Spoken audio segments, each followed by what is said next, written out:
Hello everyone, welcome to career studies YouTube channel. आज है 13 फरवरी 2022 और 13 फरवरी से करंट अफेयर के जितने भी क्वेश्चन बनेंगे वो हम इस वीडियो में कवर करेंगे और हर क्वेश्चन से रिलेटेड इंपॉर्टेंट फैक्ट भी मैं आपको बताऊंगा। तो पूरी वीडियो को ध्यान से देखिए। इस वीडियो की जो पीडीएफ फाइल है वो आप वीडियो के डिस्क्रिप्शन से डाउनलोड कर सकते हैं। तो चलिए स्टार्ट करते हैं फर्स्ट क्वेश्चन से। राष्ट्रपति रामनाथ कोविंद जी ने हाल ही में किस दिन देश भर में विद्यार्थी दिवस के रूप में मनाए जाने की घोषणा की है? ठीक है, रामनाथ कोविंद जी ने हाल ही में किस दिन देश भर में विद्यार्थी दिवस के रूप में मनाए जाने की घोषणा की है? ऑप्शन ए 7 नवंबर, ऑप्शन बी 5 नवंबर, ऑप्शन सी 14 नवंबर या ऑप्शन डी 26 नवंबर। ठीक है, तो ये घोषणा 7 नवंबर को हम मनाएंगे विद्यार्थी दिवस के रूप में। ठीक है, क्यों मनाएंगे? शिक्षा क्षेत्र में BR अम्बेडकर जो कि हमारे संविधान निर्माता हैं, उनके योगदान और समर्पण को याद करने के लिए हर साल 7 नवंबर को मनाया जाएगा विद्यार्थी दिवस। ठीक है, अब अगर बात करें वर्ल्ड स्टूडेंट डे कब होता है, तो वो होता है 15 अक्टूबर को। 15 अक्टूबर को क्या होता है? वर्ल्ड स्टूडेंट डे, जो कि हमारे देश के पूर्व राष्ट्रपति APJ अब्दुल कलाम जी की जन्म जयंती होती है। ठीक है, जयंती होती है। उसके बाद में अगर हम 5 नवंबर की बात करें तो 5 नवंबर को क्या होता है? 5 नवंबर को होता है टी सुनामी अवेयरनेस डे। ठीक है, 14 नवंबर को क्या होता है? Diabetes day. और 26 नवंबर को क्या होता है? 26 नवंबर को होता है संविधान दिवस। ठीक है, तो इस क्वेश्चन का जो सही आंसर है वो है ऑप्शन ए, 7 नवंबर को विद्यार्थी दिवस के रूप में मनाए जाने की घोषणा की गई है। उसके बाद में हमारा अगला क्वेश्चन है, राहुल बजाज जिनका हाल ही में निधन हो गया, उन्हें पद्म भूषण से कब सम्मानित किया गया था? ऑप्शन ए 2004, 2005, ऑप्शन सी 2007 या ऑप्शन डी 2001। तो राहुल बजाज जिनका हाल ही में निधन हो गया, उन्हें पद्म भूषण मिला था 2001 में। ठीक है, बजाज ग्रुप के पूर्व चेयरमैन रह चुके हैं राहुल बजाज और 83 साल की उम्र में 83 ईयर की एज में इनका देहांत हो गया। ठीक है, हमारा बाजार टैगलाइन से इन्होंने बजाज को सबके लिए पसंदीदा बनाया था। अब अगर बात करें एट प्रेजेंट पे बजाज कंपनी के जो MD एंड CEO हैं वो कौन हैं? तो वो हैं राजीव बजाज। राजीव बजाज हैं एट प्रेजेंट पे बजाज कंपनी के MD एंड CEO। तो इस क्वेश्चन का जो सही आंसर है वो है ऑप्शन डी, 2001 में मिला था पद्म भूषण राहुल बजाज को। चलते हैं अगले क्वेश्चन की तरफ। विश्व यूनानी दिवस, वर्ल्ड यूनानी डे कब मनाया जाता है? किस दिन मनाया जाता है? ऑप्शन ए 10 फरवरी, ऑप्शन बी 11 फरवरी, ऑप्शन सी 9 फरवरी या ऑप्शन डी 4 फरवरी। तो इस क्वेश्चन का जो सही आंसर है वर्ल्ड यूनानी डे मनाया जाता है 11 फरवरी को। 11 फरवरी को वर्ल्ड यूनानी डे मनाया जाता है। यह दिवस हर साल एक प्रसिद्ध भारतीय यूनानी चिकित्सक जिनका नाम था हकीम अजमल खान, हकीम अजमल खान जी की को चिन्हित करने के लिए मनाया जाता है। उनकी जयंती होती है 11 फरवरी को, इसलिए ये दिवस मनाया जाता है। अगर पूछ ले पहला यूनानी दिवस कब मनाया गया था, तो ये मनाया गया था 2017 में मनाया गया था और ये मनाया था सेंट्रल रिसर्च इंस्टीट्यूट ऑफ यूनानी मेडिसिन हैदराबाद ने। ठीक है, 2017 में पहला यूनानी दिवस मनाया गया था। ठीक है, अब अगर 10 फरवरी की बात करें तो 10 फरवरी को होता है राष्ट्रीय कृमि मुक्ति दिवस यानी नेशनल डी वॉर्मिंग डे। और 4 फरवरी की बात करें तो 4 फरवरी को क्या होता है? 4 फरवरी को होता है इंटरनेशनल फ्रेटर्निटी डे, मतलब भ्रातृत्व दिवस, अंतरराष्ट्रीय भ्रातृत्व दिवस। ठीक है, अब अगर पूछ ले इसको मनाता कौन है विश्व यूनानी दिवस को, तो इसको मनाता है यूनाइटेड नेशन। ठीक है, चलते हैं अगले क्वेश्चन की तरफ। हाल ही में जारी सूचकांक, लोकतंत्र सूचकांक जो जारी हुआ है 2021 के लिए, उसमें भारत का क्या स्थान है? सुपर इंपॉर्टेंट क्वेश्चन है ये। ठीक है, किसी ना किसी एग्जाम में जरूर आएगा। हाल ही में जारी लोकतंत्र सूचकांक जो 2021 के लिए जारी हुआ है, उसमें भारत का क्या स्थान है? तो उसमें जो भारत का स्थान है वो है 46। ठीक है, 46 स्थान है आउट ऑफ 167 नेशन में से। 167 देशों में से भारत का स्थान है 46वां। ठीक है, अब 26वां स्थान है यूएसए का। ठीक है, अब हम टॉप 3 की बात करते हैं तो टॉप किया है इस सूचकांक में तो वो किया है नॉर्वे ने इसमें टॉप किया है, पहला स्थान है। अगर दूसरे की बात करें तो वो है न्यूजीलैंड और तीसरे प्लेस पे है वो है फिनलैंड। ठीक है, अब लास्ट की बात करें, अगर पूछ ले कि इस सूचकांक में सबसे लास्ट में कौन है तो वो है अफगानिस्तान। अफगानिस्तान का जो डेमोक्रेसी है वो सबसे खराब है। ठीक है, तो इस क्वेश्चन का जो सही आंसर है कि लोकतंत्र सूचकांक में भारत का क्या स्थान है तो वो है 46। टॉप 3 भी याद रखने हैं। टॉप पे है नॉर्वे, दूसरे पे है न्यूजीलैंड और तीसरे पे है फिनलैंड। ठीक है, चलते हैं अगले क्वेश्चन की तरफ। हाल ही में मुंबई के नए राज्य भवन में दरबार हाल का उद्घाटन किसने किया? Option A Ramnath Kovind, option B Narendra Modi, option C M Venkaiah Naidu या ऑप्शन डी ओम बिरला। तो मुंबई का जो राजभवन है उसका पुनर्निर्मित दरबार हाल उसी जगह है जहां पर पुराना था। ठीक है, अब ये इतना इंपॉर्टेंट क्यों है यह क्वेश्चन, क्योंकि 1911 में जब इंग्लैंड की महारानी क्वीन मैरी और इंग्लैंड के राजा जॉर्ज फिफ्थ भारत आए थे तो उनके लिए ये दरबार हाल बनाया गया था। ठीक है, अब इसका उद्घाटन फिर से पुनर्निर्मित करके इसका उद्घाटन किसने किया है तो वो किया है श्री रामनाथ कोविंद जी ने। ठीक है, जो महाराष्ट्र के गवर्नर सीएम वगैरह जो है उनको जो पद के लिए जो शपथ दिलवाते हैं वो यहीं पर दिलवाई जाती है। ठीक है, नरेंद्र मोदी जी हमारे देश के पीएम है, एम वेंकैया नायडू है हमारे देश के उपराष्ट्रपति और ओम बिरला जी हैं लोकसभा स्पीकर। चलते हैं अगले क्वेश्चन की तरफ। हाल ही में आयोजित वन ओशन समिट की मेजबानी किस देश ने की? वन ओशन समिट की मेजबानी किस देश ने की? Option A France, option B America, option C Bharat या ऑप्शन डी ब्रिटेन। तो वन ओशन समिट की जो मेजबानी की थी वो की थी फ्रांस ने। ठीक है, वीडियो कॉन्फ्रेंसिंग के जरिए इसकी मेजबानी की गई और इसमें भारत के प्रधानमंत्री नरेंद्र मोदी जी ने भी वीडियो कॉन्फ्रेंसिंग के जरिए पार्टिसिपेट किया। ठीक है, उच्च स्तरीय खंड को संबोधित प्रधानमंत्री नरेंद्र मोदी जी ने किया और इस शिखर सम्मेलन में UK, Germany, Japan, south Korea, Canada के कई राष्ट्राध्यक्षों ने भी इसमें भाग लिया।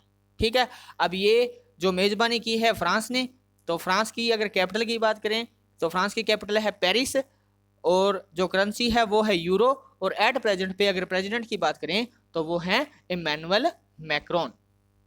ठीक है, तो चलते हैं अगले क्वेश्चन की तरफ। ESPN क्रिक इन्फो द्वारा captain of the year award से किसे सम्मानित किया गया है? ESPN ने हाल ही में एक रैंकिंग जारी की है जिसमें कैप्टन ऑफ द ईयर किसे सम्मानित किया गया है तो ये बने हैं केन विलियमसन।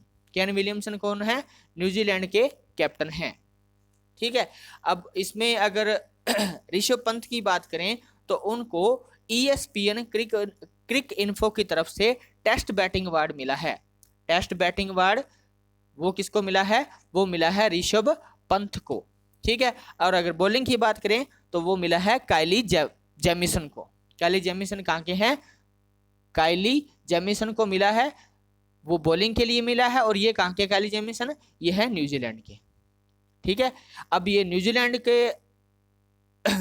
के कैप्टन को मिला है तो न्यूजीलैंड की कैपिटल की बात करें तो न्यूजीलैंड की कैपिटल है वेलिंगटन और करेंसी है डॉलर और एट प्रेजेंट पे जो पीएम है वो है जकिंडा एडन। ठीक है, चलते हैं अगले क्वेश्चन की तरफ। तेलंगाना सरकार ने उच्च शिक्षा का विस्तार करने के लिए किस देश के साथ समझौता किया है? तेलंगाना सरकार ने उच्च शिक्षा का विस्तार करने के लिए किस देश के साथ समझौता किया है? तो ये समझौता इन्होंने किया है ब्रिटेन के साथ। ठीक है, तेलंगाना सरकार और ब्रिटिश काउंसिल ने शिक्षा, इंग्लिश और आर्ट यानी कला के में साझेदारी को नवीनीकृत करने के लिए 3 साल के लिए ये एग्रीमेंट पे जो एग्रीमेंट किया है।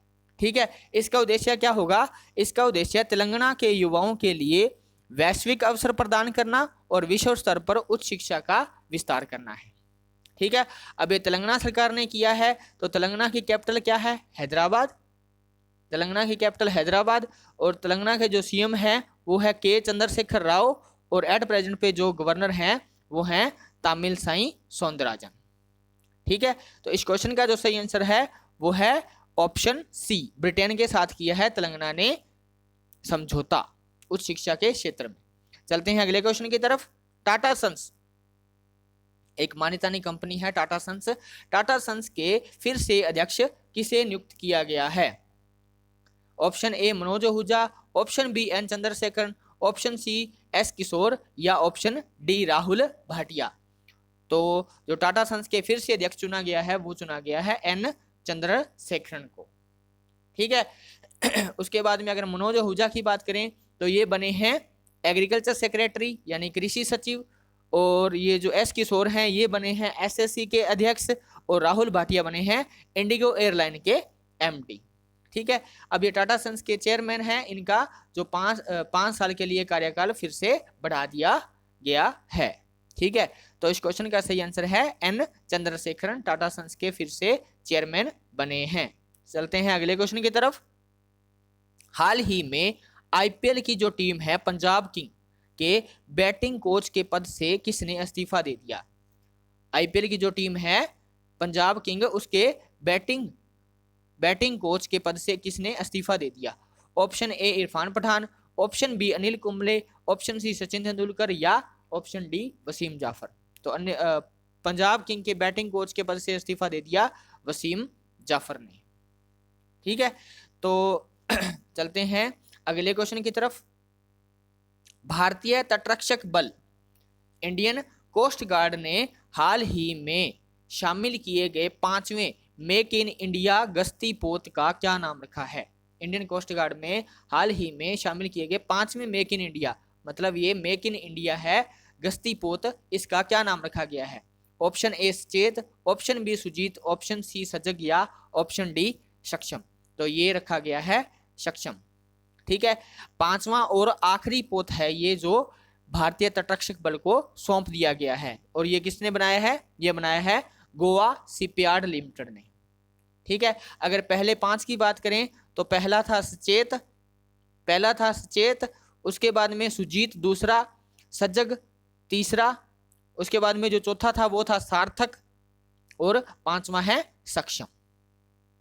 ठीक है, और इसको गोवा के तट पर ही तटरक्षक बल में शामिल कर लिया गया है। अब आईसीजी की बात आई है इंडियन कोस्ट गार्ड की, तो कोस्ट गार्ड की स्थापना हुई थी 1 फरवरी 1977 को 1977 को, और अगर हेडक्वार्टर की बात करें तो वो है नई दिल्ली के अंदर, और एट प्रेजेंट पे जो डीजी हैं आईसीजी के वो हैं वीरेंद्र सिंह पठानिया हैं एट प्रेजेंट पे भारतीय तटरक्षक बल के डायरेक्टर जनरल। ठीक है, तो जो 5वां गश्ती पोत हाल ही में शामिल किया है वो है सक्षम। ठीक है, चलते हैं अगले क्वेश्चन की तरफ। इसके साथ आज के क्वेश्चन समाप्त होते हैं। अब हम करते हैं कल वाले क्वेश्चन का रिवीजन। 12 फरवरी 2022 के जो क्वेश्चन थे उनका हम रिवीजन करते हैं। ठीक है, चलते हैं फर्स्ट क्वेश्चन पे। वर्ल्ड गोल्ड काउंसिल के अनुसार 2021 में सोने का सबसे बड़ा खरीदार कौन सा बैंक बना है? तो वो बना है central bank of Thailand. World gold council का हेडक्वार्टर कहाँ पे है? लंदन में। ठीक है, नेक्स्ट क्वेश्चन है, हाल ही में वित्त मंत्रालय में वित्तीय सचिव विभाग के सचिव कौन बने हैं? हाल ही में वित्त मंत्रालय में वित्तीय सेवा विभाग के सचिव कौन बने हैं? तो ये बने हैं संजय मल्होत्रा। नेक्स्ट क्वेश्चन है, 18वां स्वर्गीय माधवराम लिमे पुरस्कार से किसे सम्मानित किया गया? तो ये किया गया हमारे road and transport minister Nitin Gadkari ji को। ठीक है, पॉल कॉलिंगवुड किस देश की क्रिकेट टीम के मुख्य कोच बने हैं? तो ये बने हैं इंग्लैंड की टीम के मुख्य कोच। हाल ही में किस सुरंग का नाम Guinness book of world record में दर्ज किया गया है? तो ये किया गया है अटल टनल। अटल टनल कहाँ पे है? रोहतांग दर्रे के पास, हिमाचल प्रदेश में। हाल ही में किस राज्य सरकार ने नई आईटी या आईटीईएस नीति की शुरुआत की है? तो ये शुरुआत की है गुजरात सरकार ने। चलते हैं अगले क्वेश्चन की तरफ। हाल ही में किस राज्य में धर्मांतरण रोकथाम विधेयक यानी prevention of unlawful conversion bill को मंजूरी मिल गई है या मंजूरी दे दी गई है? तो ये किया है हरियाणा सरकार ने। ठीक है। मद्रास हाईकोर्ट के मुख्य न्यायाधीश के रूप में किन्होंने पदभार संभाला? ठीक है, या मद्रास हाईकोर्ट के मुख्य न्यायाधीश कौन बने हैं? तो ये बने हैं मुनीश्वर नाथ भंडारी। राष्ट्रीय कृमि मुक्ति दिवस नेशनल डिवॉर्मिंग डे कब मनाया जाता है? तो ये मनाया जाता है 10 फरवरी को। ठीक है, 10 फरवरी को मनाया जाता है नेशनल डिवॉर्मिंग दिवस या डे। ठीक है। 45वां अंतरराष्ट्रीय कोलकाता पुस्तक मेले में किस देश को फोकस देश घोषित किया गया? बांग्लादेश की आजादी के 50 साल पूरे होने के उपलक्ष्य में बांग्लादेश को फोकस देश घोषित किया गया। उसके बाद में अगला क्वेश्चन है, अटल बिहारी वाजपेयी नामक पुस्तक किसने लिखी है? तो ये लिखी है सागरिका घोष ने। इन्होंने एक बुक और लिखी थी, Indira Gandhi India's most powerful prime minister. ठीक है, तो आज की इस लेक्चर में इतना ही। आई होप आपको ये वीडियो अच्छी लगी होगी। अगर अच्छी लगी है तो अपने दोस्तों में ज़्यादा से ज़्यादा शेयर करें और हमारे चैनल को सब्सक्राइब करें, वीडियो को लाइक भी करें। ठीक है, thank you, thanks for watching.